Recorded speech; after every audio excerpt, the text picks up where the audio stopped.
बचपन से ही मुझे बताया गया था लड़के गंदे होते हैं। लड़कों से सिर्फ काम भर की बातें करनी चाहिए, ज़्यादा लगाव ठीक नहीं है। और यह चीज़ हमेशा से मेरे दिमाग में भरी हुई थी। इसी साल मेरा ग्रेजुएशन पूरा हुआ था। मैं उत्तर प्रदेश के एक छोटे से ज़िले से हूँ, जहाँ लड़कियों की पढ़ाई खत्म होते ही शादी की तैयारियाँ शुरू हो जाती हैं। मेरे पापा, भाई और माँ ने भी मेरे लिए रिश्ते देखने शुरू कर दिए। अलग अलग साइट्स और फेसबुक ग्रुप्स पर लड़कों के प्रोफाइल खंगाले जा रहे थे। इसी दौरान मेरे भाई की नज़र एक लड़के प्रदीप पर पड़ी। प्रदीप पढ़े लिखे, हैंडसम और अच्छा व्यवसाय करते थे। सबसे बड़ी बात, उनके परिवार को दहेज नहीं चाहिए था। मेरे परिवार के लिए यह एक आदर्श रिश्ता लग रहा था।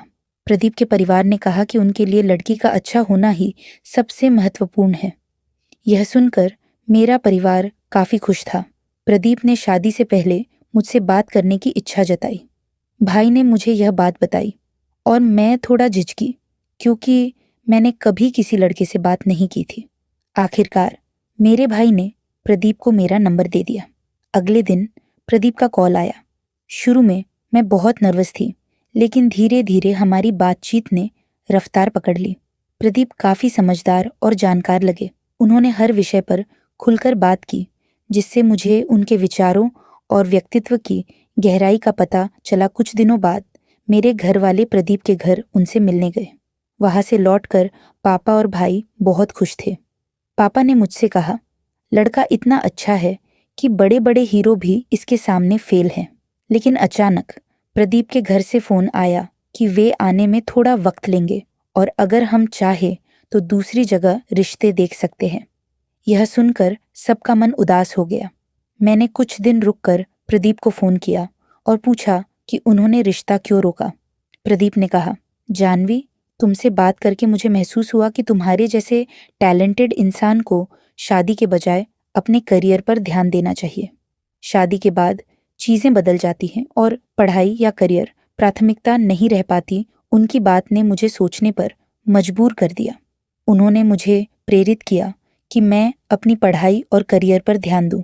मैंने MCA में दाखिला लिया और अपनी पढ़ाई जारी रखी। कॉलेज में जाकर मुझे सामाजिक जीवन और लोगों को समझने की कला सीखने को मिली। 3 साल की कड़ी मेहनत के बाद मेरी प्लेसमेंट एक अच्छी कंपनी में हो गई। अब 4 साल बीत चुके हैं। प्रदीप कहाँ है मुझे नहीं पता, लेकिन उनकी सलाह ने मेरी ज़िंदगी बदल दी।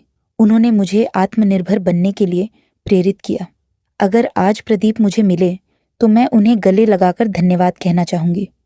कभी कभी मुझे लगता है कि भगवान ने उन्हें मेरी ज़िंदगी में सिर्फ एक मकसद के लिए भेजा था।